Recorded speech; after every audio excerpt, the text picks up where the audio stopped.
우리 시간 함께 예배하시는 성도님들, 옆에 계신 분들 바라보면서 같이 인사해봤으면 좋겠습니다. 우리 사랑합니다, 축복합니다라고 인사해볼까요? 사랑합니다, 축복합니다. 아멘. 어떻게 우리 성도님들, 오전에도 저희 담임 목사님께서 예배 중에 인사를 하셨지만 혹시 추석 명절은 다들 잘 보내고 오셨죠? 네, 우리 아이들 가운데 한 명은 빠졌길래 거기 이제 선생님들이 다 보고하거든요. 근데 보고했던 거기 그 이유 중에 하나가 장염. 네, 많이 먹었나 봐요. 네, 많이 먹어서 장염 걸렸어도 그래도 또 그것에 또 하나님 잊지 않고 또 마음으로 또 하나님을 기억하리라 생각하는데요. 자, 우리 가족들 모두가 오래간만에 한 자리에 모여서 같이 또 오래간만에 또 대화도 나누고 하신 우리 성도님들도 계실 거고요.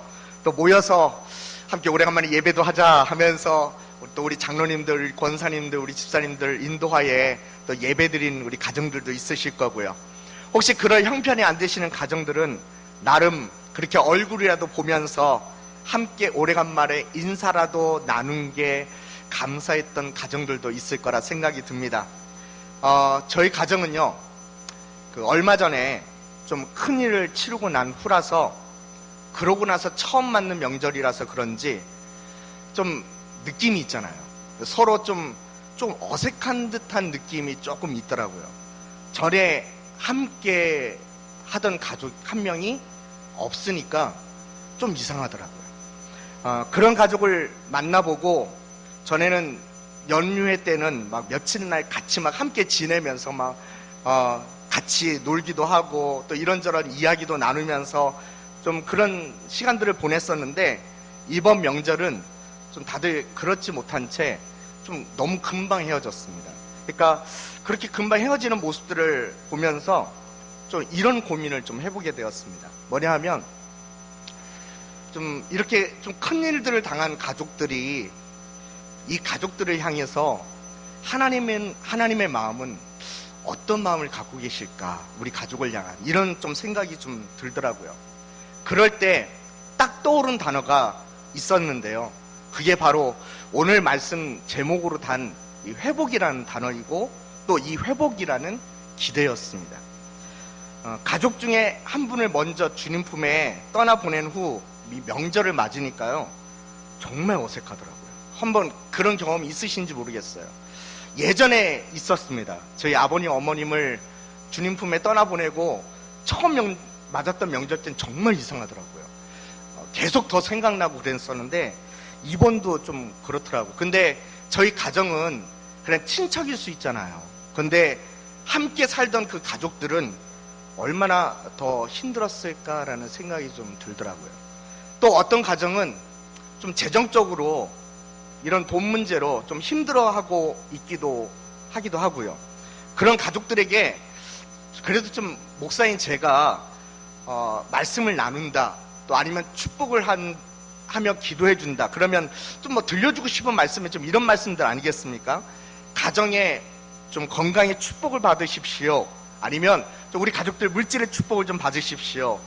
이게 꼭 다들 듣고 싶은, 또 저도 해주고 싶은 말씀이기도 할 수 있겠지만요, 그러나 살아서 역사하시는 하나님의 말씀은 우리가 필요한 말씀을 듣는 게 아니더라고요. 하나님 그분께서 주시고자 하는 말씀을 듣고 그 말씀 앞에 순종해 나아가는 거, 그게 우리를 향해서 주시는 말씀의 능력인 줄로 믿습니다. 그래서 생각해 보니까 온 가족들이 한 자리에 모인 것을 바라보시는 저희 집 어르신이라면 이제 장인어른, 장모님 계시잖아요.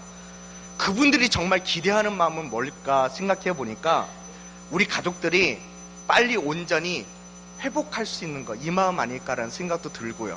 그리고 더 크게는 이런 우리 가족을 향한 우리 가족의 주인 되신 하나님 아버지의 마음이 바로 이런 영적인 회복이겠다 싶은 생각도 이번 추석에 더욱더 많이 간절히 들었습니다. 저는 이 주님의 마음이 오늘도 예배하신 우리 성도님들 모두에게 동일하게 흐르기를 간절히 축원드립니다. 지금 이 자리에서 예배하시는 우리 성도님들께도 혹시 필요한 회복은 무엇이 있으신가요? 나한테는 이런 회복이 필요하다. 다들 재정 문제, 아니면 교회 안에서의 문제, 때로는 사람과 이런 관계의 문제, 우리 젊은 청년들 같으면 뭐 이성과의 문제, 아니면 성적인 문제, 또 때로는 취업의 문제 등등으로 힘들어할 게 사실 한두 가지가 아니지 않습니까? 얼굴들은 다들 막 예배 전에 막 찬양들도 하시고 또 성가대 찬양도 들으시면서 함께 은혜를 받으면서 시작하시니까 다들 막 천사의 얼굴들, 뭐 아까도 뭐 우리 인사도 나눴지만 이런 천사의 얼굴들 하고 계실지 몰라도 이 자리를 다들 나가셔서 다시 여러분들의 삶의 자리로 돌아가시면 여러분 힘들어하실 그 문제들이 쌓여져들 있지 않으신가요? 찬송에도 이런 가사가 있지 않습니까? 참 죽을 일 쌓였구나. 우리 삶이 그래요. 그런데 여러분 그 문제만 해결되면 기뻐질까요? 그 걱정만 풀어지면 행복해질 것 같으신가요? 아니요. 하나님이 들려주시는 메시지는 이런 것입니다. 진정으로 여러분의 삶에 영적인 회복이 일어난다면 그 문제보다도 크신 하나님을 바라보고 주님께 나와 회복을 경험하시기만 한다면 세상이 줄 수 없는 평안과 기쁨과 은혜가 우리 가운데 넘쳐나서 승리의 삶을 살 수 있게 될 줄로 믿습니다. 여러분, 그러기 때문에 여러분들에게 필요한 회복이 무엇인가요? 여러분, 겉으로는 평안한 척 아무런 문제 없다는 얼굴들을 하고 계셔도 실질적으로 여러분 안에 영적인 신앙적인 회복이 필요하신 분들이 더 있지 않으신가요? 아니면 제가 고민했던 그 마음처럼 이번 명절들을 세시면서 가족들을 다 만나보시니까 다시금 우리 가족의 이 영적인 회복이 필요하다는 것이 더 절실해지시지 않으시던가요? 오늘은 여러분 모두에게도 이 놀라운 회복의 은혜가 오늘 말씀을 통해서 우리 가운데 일어나게 되는 귀한 은혜의 시간이 되기를 간절히 축원드립니다. 여러분, 오늘 우리가 같이 보았던 말씀은 사사기 말씀입니다. 근데 이 사사기는 성경이지만요, 사실 이 말씀 안에 담겨 있는 스토리는요, 그거 아세요? 굉장히 불결합니다. 사사기에 나중에 나오는 말씀들을 보면 이건 너무 혐오스럽습니다. 거룩에 대한 이야기보다, 맑고 깨끗한 이야기들보다 타락한 인간들, 타락한 하나님의 자녀들, 그들마저도 어떤 인생의 나락 가운데 떨어지는지, 그래서 얼마나 더럽게 살 수 있는지를 낱낱이 보여주는 성경이 바로 이 사사기 말씀입니다. 그래서 이 사사기 말씀을 전하시는 대부분의 목사님들은 굉장히 마음들이 무거워질 때가 있습니다. 왜냐? 사사기는 타락의 역사이기 때문에 그렇습니다. 그래서 어떤 분들은 이 사사기의 역사를 그리 좋아하지 않는 분들도 있다는 걸 압니다. 그런데 그건 정말 사사기를 한편에서는 잘못 본 시각이기도 합니다. 여러분, 정말 사사기가 타락의 역사만을 기록하고 있을까요? 더럽고 추한 이야기들이 가득한 성경이니 무겁고 찹찹한 마음으로 이 사사기 성경을 읽어야만 할까요? 그건 반만 보고 나머지 중요한 반쪽은 보지 못한 거나 마찬가지입니다. 여러분, 이 사사기 성경은 말이죠, 인간이 그렇게 타락했어도, 아니 하나님의 자녀들이 그렇게 타락해서 썩은 내가 진동하는 인생을 살아가고 있다고 하더라도 끝까지 그 자녀들을 포기하지 않으시는 하나님, 구원의 손길을 내미시며 세상에 그 어떤 신도 할 수 없는 그 사랑의 실천을 과감하게 실행하시는 하나님의 사랑, 하나님의 은혜가 더욱더 넘쳐나는 성경이 바로 이 사사기라는 것입니다. 사사기도 사실 복음서 못지않는 은혜의 복음이 담겨져 있는 성경이라는 사실을 한번 여러분들 꼭 여러분의 마음속에 새겨 넣으시기를 간절히 바랍니다.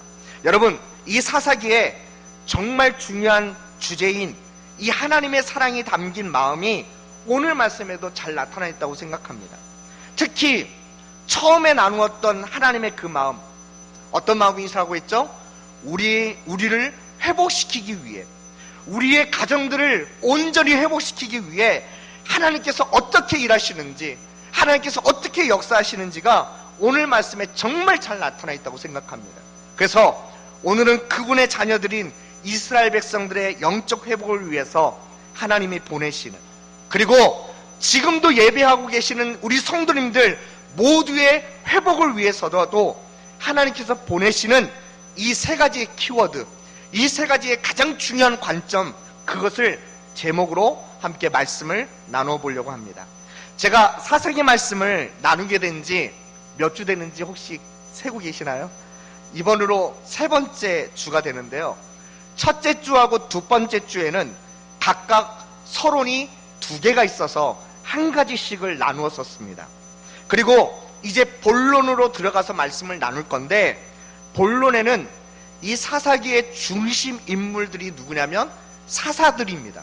이 사사들이 등장하는 겁니다. 이 사사기 안에 있는 사사들은 혹시 우리 성도님들 몇 명인지 혹시 알고 계시나요? 사사기 안에 사사들은 총 몇 명일까요? 뭐 한번 1번 네, 이렇게 총 몇 명이냐면요, 그 숫자를 뭘로 생각하면 굉장히 쉽게 알 수 있냐면, 기억하실 수 있냐면, 예수님의 제자가 몇 명이죠? 12명이죠. 사사는 몇 명이죠? 그렇죠. 그렇게 외우시면 금방 외우실 수 있습니다. 시간상 이 12명의 사사들 이름을 다 설명할 수는 없고요, 이 사사들이 등장하게 된 배경들, 그 사사들을 보내시는 하나님의 목적, 그리고 그 사사들의 공통된 구원 사역들이 사실 이스라엘의 나쁜 영적 습관 속에서 거의 같은 사이클로, 같은 모습들로 돌아가기 때문에 오늘은 첫 번째 사사인 온니엘을 통해서 이 핵심되는 말씀을 같이 나누도록 하겠습니다. 우리 젊은 친구들 같으면 이제 우리 청년들은 이제 옆에서 예배하고 있는데, 젊은 친구들 같은 경우 핵심을 되게 좋아할 겁니다. 왜냐하면 이 공부를 하는 친구들은 핵심만 잘 파악하면 그래도 그리 많이 공부하지 않아도 좋은 어느 정도의 점수는 받을 수 있거든요. 그런데 지금 제가 설명하려는 이 사사기의 핵심 키워드는요, 이스라엘 향한 하나님의 마음, 그 사랑의 마음인 회복하심에 초점이 맞추어져 있다는 것입니다. 하나님께서 이스라엘 백성들을, 자식의 자녀들을 온전하게 회복시키기 위해서 이 세 가지의 키워드를 가지고 일하신다는 걸 볼 수 있습니다. 자, 그럼 첫 번째 키워드는 뭐냐? 그건 바로 문제입니다. 뭐라고요? 문제. 하나님은 정말 그들에게 곤란한 문제를 보내십니다. 하나님께서 영적으로 잘못된 습관을 갖게 된 이스라엘을 정상적으로 회복시키기 위해서, 그들을 제대로 있어야 할 자리로 되돌려 놓기 위해서 뭘 보내신다고요? 그들에게 문제를 보내십니다. 그것도 정말 힘든 문제예요. 그들이 그 문제를 버티다가 오래 버틸 수 없게 하는 바로 그 문제를 보내십니다. 7절과 8절 말씀인데 한번 같이 읽어보도록 할까요? 7절, 8절 말씀 함께 있습니다. 이스라엘 자손이, 시작! 이스라엘 자손이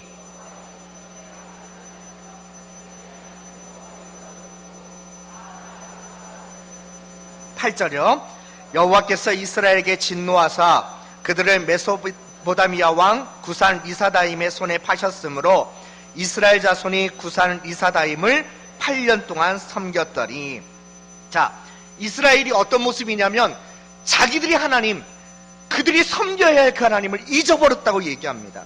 그래서 오직 하나님만이 주인이 아니라 바알과 아세라들도 그들의 삶의 주인으로 섬겼습니다. 그들의 삶의 주인으로 섬겼어요. 그들은 영적으로 아주 나쁜 습관에 빠져든 겁니다. 아니, 이건 영적인 큰 병에 걸린 겁니다. 여러분, 정말 이들을 치유하고 회복시키기 위해서 뭐가 필요할까요? 어떤 방법이 필요한 걸까요? 그건 바로 문제였습니다. 메소포다미아 왕 구산 리사다임의 손에 그들을 파셨는데, 그 손 안에서 이스라엘 백성들이 엄청나게 고생하는 겁니다. 근데 중요한 건 하나님이 이렇게 처방을 내리셨잖아요. 문제를 보내시는. 근데 이 처방이 정말 잘 먹혀 들어갔다는 겁니다. 근데 우리가 오해하지 말아야 할 것은요, 그게 우연찮게 먹혀 들어간 게 아닙니다. 혹시나 했는데 되네? 이런 게 아니라는 겁니다. 그 문제는 이스라엘을 살리기 위한 하나님만의 너무나도 확실하고 제일 적절한 처방이셨다는 것입니다. 그 문제통에 이스라엘이 어떻게 반응하게 되는지를 한번 보십시오. 아주 잘 먹혀 들어갔다는 걸 볼 수 있습니다. 9절 초반입니다. 제가 읽어보겠습니다. 이스라엘 자손이 여호와께 부르짖으매 기도한 턴 그들이 기도를 시작합니다. 기도한 턴 그들이 기도를 시작해요. 하나님을 잊고 살던 그들이 하나님을 잠깐이나마 기억해내게 됩니다. 아참, 우리겐 하나님이 계셨지 라고 말이죠. 근데 중요한 건 이 문제를 통해서 그냥 그저 그 문제가 사라지기를 기다리기만 하지 않았다는 겁니다. 이 문제 통해서 그들은 스스로 질문을 한 것 같아요. 뭐라고 질문했냐면, 왜 이런 문제가 우리에게 생긴 걸까? 그냥 이대로는 우린 못 견딜 거야. 그래, 우리에게 어떤 변화가 필요한 것일까? 그때서 그들은 하나님 앞에 나아가 부르짖기 시작했던 겁니다. 이 이스라엘에게 던져진 문제처럼 우리 삶에 던져진 문제들도 모두 나쁜 것만은 아니라는 사실을 보게 됩니다. 저희 처가집 식구들을 생각할 때 저도 함께 좀 마음이 아파집니다. 2016년이었습니다. 처남댁이 암 판정을 받고 시한부 인생이라고 의사도 포기했던 그런 아픈 가족이 우리 가운데 생기자 다들 눈물을 흘렸습니다. 그럴 수밖에 없죠. 솔직히 모든 가족들이 생각하기를 그때요, 처남댁이 곧 하나님 품으로 떠날 것 같아서 처남 불쌍해서 어떡하냐, 그 애들을 엄마 없이 어떻게 키우냐, 앞으로 거처는 어떻게 해야 되냐 등등 우리 가족에게 보내진 그 문제로 인해서요, 다들 제대로 잠도 못 자고요, 가족들 모두가 걱정하고 근심했던 것 같습니다. 저도 새벽마다 기도하던 제목이었습니다. 그런데 그렇게 보내진 문제가 정말 나쁜 것만은 아니었던 것입니다. 물론 고인이 된 우리 처남댁에게는 죽음에 대한 그 두려움, 치료하면 할수록 계속 들게 되는 그 물질적인 부담감, 또 육체적으로 얼마나 아팠겠습니까? 그렇게 감내하던 그 힘든 순간도 있었지만 임종하기까지 거의 약 4년이라는 그 시간을 통해서 하나님을 더욱 바라보게 되는 그 믿음을 다져가게 됐고요, 하나님 부르실 그 시간을 준비해 갔던 그런 은혜로운 시간이 되었었습니다. 우리들 가족들도 모두요, 그 아픔을 통해서 하나님의 놀라운 만져주심을 다시 경험하는 기회가 되었거든요. 가족들이 어떻게 했냐면요, 서로서로 얼마나 위로해 주던지, 서로서로 얼마나 격려해 주는지 가족들이 오히려 더 하나 되는 것을 확인할 수 있는 계기가 되었고요, 무엇보다 하나님께 더욱 엎드리는 그런 가족들이 되는 모습을 보게 되었습니다. 그때 제 기억으로는 거의 2주에 한 번 이상 계속해서 예배드리고 또 기도하고 또 예배드리고 기도하면서 오직 우리의 가정의 주인 되신 하나님 그분만 바라봤던 것 같습니다. 여러분, 우리에게 보내주신 그 문제 결코 나쁜 것만은 아니라는 사실입니다. 그렇다고 결코 내가 싫으셔서 하나님 우리를 갖고 장난치시기 위해서 문제를 던져주신 것도 결코 아니라는 겁니다. 여러분, 하나님은요, 바로 그 문제를 통해서 하나님을 다시금 바라보기를 원하신다는 사실입니다. 혹시 우리 성도님들 여러분들에게 보내진 문제가 무엇인가요? 그것 때문에 난 더 이상 하나님 믿고 있다는 것이 부끄러워서 하나님 떠나려고 하는 그 어리석은 분, 이런 생각 갖고 계신 분 계신가요? 그것 때문에 난 분명 망가질 거야, 난 더 이상 소망을 가질 수 없다고 포기하며 살려고 하시는 분, 그런 분은 계시지 않나요? 여러분, 그것 때문에 완전히 우리를 엎드러지라고, 우리 인생 포기하라고, 우리를 끝장내시려고 하나님이 그 문제를 보내신 게 절대로 아니라니까요. 그 문제 만나보니까 어떻던가요? 무슨 마음이 더 드시던가요? 넌 그 문제조차도 해결할 수 없는 연약한 존재란다. 그러기에 내가 필요하지 않니? 넌 나만 바라보고 살아야 되는 그런 진정한 회복을 경험할 수 있단다. 이렇게 말씀하시고 우리에게 다가와 우리를 위로하여 주시는 그 하나님을 만나시지 않았었습니까? 여러분, 그 문제를 만나니 그 문제 속에서 하나님의 이 뜻과 하나님의 이 목적이 있음을 다시금 여러분 가운데 발견할 수 있었지 않습니까? 나에게 문제를 보내신 하나님, 그것으로 저는 계속해서 하나님께 엎드리게 되었습니다. 그것으로 저는 계속해서 하나님께 내 삶의 문제를 맡기며 신뢰하며 나아갈 수 있게 되었습니다. 아주 엎드러지지 않도록 주님, 오늘도 나를 붙들고 인도해 주옵소서. 정말 이 믿음이 이 시간 예배하는 우리 성도님들의 모두의 믿음 되기를 간절히 축원드립니다. 두 번째 키워드는요, 영적 리더십입니다. 하나님은 문제를 보내셔서 그들을 회복하기를 원하셨고요, 영적 리더십을 보내셔서 그들을 회복하기를 원하셨습니다. 9절 말씀 한번 같이 읽도록 하겠습니다. 9절 말씀입니다. 이스라엘 자손이, 시작. 이스라엘 자손이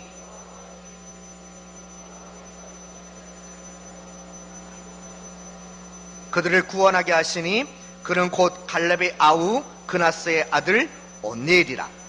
자, 여러분, 이 처음 세워진 이 사사인 온니엘은 정말 완벽한 사사였습니다. 성경에서도요, 그의 흠에 대해서 얘기하지 않아요. 그의 흠을 성경 어디서도 도저히 찾아볼 수가 없습니다. 사사로서 충분히 자격이 있는 사람이라고 이스라엘 백성들도 인정들을 했을 겁니다. 그런데 전에 말씀드렸던 거 기억나시나요?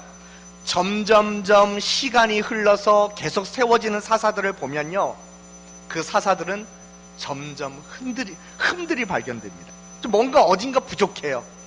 어떻게 저런 사람이 리더야?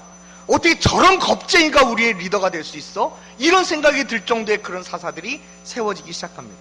그런데 중요한 것은요, 하나님은 자신이 그렇게 세워 보내시는 바로 그 영적 리더자들을 통해서 그분의 백성, 그분의 자녀들을 회복하길 원하신다는 사실입니다. 사랑하는 성도 여러분, 여러분들에게 영적 리더는 누구신가요? 우리 교회 안에 영적 리더는 누구인가요? 저희 담임 목사님을 비롯해서 부교육자들, 또 때로는 당회 장로님들, 또 우리 중직자들, 또 때로는 각 구역마다 세워져서 구역을 함께 섬겨나가는 우리 구역장님들, 또 우리 주일학교 안에 각 부서들을 담당하고 있는 우리 교사 선생님들, 여러분, 우리 교회 안에 있는 모든 성도들을 온전히 회복시키기 위해서 또 여러분들과 함께 하나님 나라를 섬기라고 하나님께서 보내주신 그 영적 리더자들을 기억하십시오. 그들 모두를 하나님이 보내셨고 하나님이 세우셨습니다. 지금 여러분들이 살아나고 영적으로 회복되려면요, 최선의 방법은 이것입니다. 여러분에게 보내진 그 영적 리더자들이 온전한 리더자들이 될 수 있도록 기도해 주셔야 될 줄로 믿습니다. 점점 흠이 있는 사사였을지라도 하나님의 손에 붙들렸을 때에 하나님의 놀라운 구원들을 이루어 나갔듯이 여러분들에게 보내진 영적 리더자들도 하나님의 손에 붙들린 영적인 사람들이 될 수 있도록 기도 많이 해주시고요, 아름답게 섬겨주시길 부탁드리겠습니다. 그리고 또 한 가지 잊지 마십시오. 아무것도 아닌 것 같다라고 생각하시는 분들, 나는, 그런데 여러분 각자들도요, 여러분 삶 속에서는요, 분명 다른 누군가에게 그 영적인 영향력을 끼치는 리더자가 되고 있다는 사실을 기억하십시오. 아빠로서, 엄마로서, 때로는 선배로서 나를 통해 한 영혼을 회복시키기 위해 여러분들을 보내실 때가 있습니다. 나를 통해 한 영혼을 살려내시기 위해 여러분을 통해 복음을 전하라고 보내실 때가, 여러분을 쓰실 때가 있다는 것입니다. 그러기에 우리가 넘어진 자리에서 마냥 그냥 아프다고만 하면서 그대로만 있으려고 하지 마시고 훌훌 털고 회복의 자리로 나아가셔야 할 줄로 믿습니다. 오늘도 여러분에게 보내신 하나님의 사람들과의 만남, 그리고 그들을 통하여 들려주시는 메시지, 그리고 그 관계를 통해 회복의 은혜를 경험하는 축복이 저와 여러분 모두에게 있기를 간절히 축원드립니다. 자, 세 번째입니다. 세 번째 키워드는요, 무엇이냐면 하나님의 영입니다. 성령입니다. 하나님은 문제와 영적 리더자들을 보내실 뿐 아니라 하나님의 영도 보내십니다. 우리 같이 10절 말씀을 같이 읽겠습니다. 10절입니다. 함께 있습니다. 여호와의 영이 시작.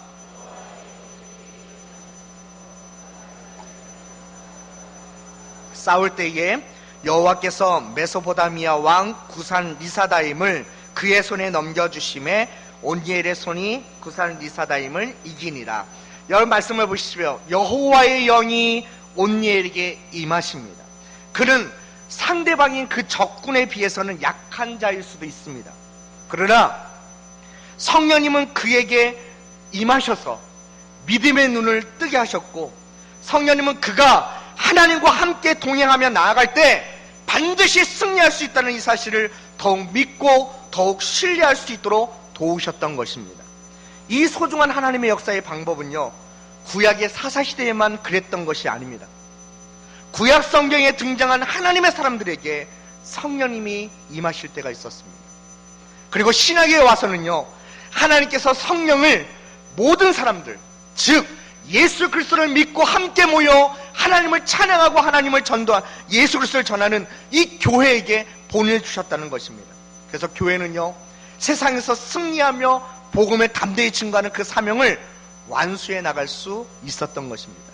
여러분, 우리의 영적 승리는요, 우리 힘이 세다고 해서 이뤄낼 수 있는 게 절대로 아닙니다. 우리의 영적 승리는요, 우리가 똑똑해서도 절대로 이룰 수 있는 사실이 아닙니다. 우리의 영적 승리는 우리의 말빨이 뛰어나다고 해서 되는 게 절대로 아니라는 사실입니다. 오직 우리가 영적인 승리로 나갈 수 있는 중요한 방법이 있다면 우리 안에 성령이 임하실 때인 줄로 믿습니다.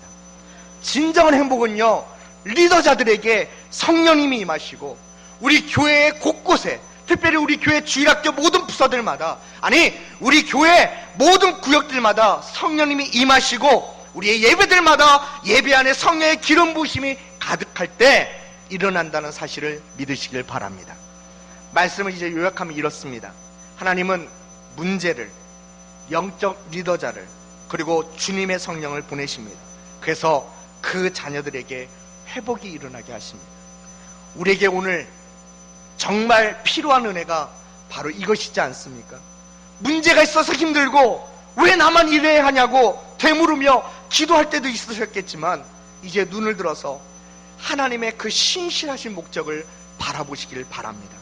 그 문제를 통해 내가 기도를 시작하게 되었고, 그 문제를 통해 내가 교만하지 않게 되었고, 하나님 더욱더 의지하게 만드셨지 않습니까? 그리고 나 혼자만이 아니라 나에게 영적 리더자를 세워주시고 보내주셔서 우리를 더욱 확실한 믿음의 길로 인도해 주셨지 않습니까? 그러나 그거 우리 힘으로는 안 되기에 성령을 우리 가운데 부어주셔서 주님의 능력으로 감당하게 하셨다는 사실을 믿으시길 바랍니다. 사랑하는 성도 여러분, 하나님의 이 방법에 눈을 떠야 합니다. 그리고 오늘도 내 삶에 하나님의 은혜, 이 은혜가 임하기 위해 기도하시길 바랍니다. 주님, 이제는 문제가 두렵지 않습니다. 나에게 생겨난 그 문제로 나는 더욱 하나님만 바라보겠습니다. 그리고 엎드리겠습니다. 그럴 때 함께 해결해 나갈 수 있고 함께 기도할 동역자들을 세워주시고 영적인 리더자들로 내 삶을 가르치고 인도해 주시옵소서. 이거 내 능으로는, 내 능력으로는, 내 힘으로는 안 됩니다. 주님, 나에게 성령의 능력을 날마다 부어 주옵소서. 우리 시간 이 말씀을 붙들고 함께 기도했으면 좋겠습니다. 주님, 나에게 보내준 문제가 비록 버겁고 힘들지만 그 문제로 인하여 더욱 엎드리고 그 문제로 인하여 더욱더 하나님, 살아계신 하나님을 바라볼 수 있는 믿음의 성도 되게 하여 주옵시고, 주님, 나 혼자만이 아니라 함께 그 주님의 나라를 세워갈 수 있도록 영적인 리더자들을 보내시고 또 같이 함께 할 수 있는 동역자를 보내주시는 하나님 감사합니다. 그러나 우리 힘으로는 될 수 않습니다. 성령님, 우리 가운데 부어주셔서 성령의 능력이 살아있는 교회가 되게 하시고 성령의 능력으로 살아가는 성도들 되게 하여 주옵소서라고 우리 같이 주여 한번 부르고 하시마여 기도하겠습니다. 주여, 하나님 아버지, 우리가 이 말씀을 붙들고 주님 앞에 나아가오리. 우리를 붙잡아 주시고 우리 가운데 보내신 문제와 영적 리더자들과 주의 성령을 바라보면서 오늘도 믿음으로써 헤쳐나가고 믿음으로써 이겨나갈 수 있는 귀한 믿음의 손들을 내시기를 원합니다. 우리의 연약함을 더욱더 알게 하여 주셔서 이 연약한 자리에만 있지 않게 하여 주시고 더욱더 주님 강하게 우리를 세우시는 곳, 우리를 회복케 하여 주시는 바로 그 자리로 나아갈 수 있는 믿음의 성도들 되게 하여 주옵소서. 아버지 하나님, 우리로 더 강하게 하실 것을 기대합니다. 우리로 더 강한 믿음의 성도, 믿음의 자녀 되게 하실 것을 기대합니다. 주님, 이 믿음으로써 주님 앞에 온전히 세워질 수 있는 우리 모두가 되게 하여 주옵소서. 주님, 우리의 연약함을 주님 앞에 내려놓을 때 하나님의 강함으로, 하나님의 능력과 은혜로 우리를 붙잡아 주실 줄 믿습니다. 아버지, 이 은혜가 우리 가운데 더욱 넘쳐날 수 있도록 우리 가운데 회복의 역사로 함께 주시옵소서. 아버지 하나님, 오늘 예배한 우리 성도님들 한 분 한 분마다도 우리에게 진짜 필요한 은혜가 있다면 바로 영적인 회복인 줄로 믿습니다. 갈급해하고 문제를 만나 어려워하고 힘들어하는 하루하루의 삶을 살아갈 때에도 우리를 영적으로 회복시켜 주신다면 그 문제를 보내신 하나님이 원망스럽기보다 오히려 그 문제 때문에 기도하고 엎드릴 수 있는 믿음의 성도가 된 것을, 나 혼자만이 아니라 함께 이 문제를 헤쳐나갈 수 있는 믿음의 동역자가 있게 하심에, 그리고 그거 우리 힘으로 되지 않기에 성령의 능력을 날마다 부어주실 하나님의 역사를 바라보면서 믿음의 성도로 더욱 세워지게 하여 주옵소서. 오늘 함께 예배한 모든 성도들이 바로 이 하나님 붙들고 믿음 안에 믿음의 성도로, 믿음의 강한 군사로 세워지는 아름다운 역사가 있게 하여 주옵소서. 감사하며 예수 이름으로 기도드립니다. 아멘.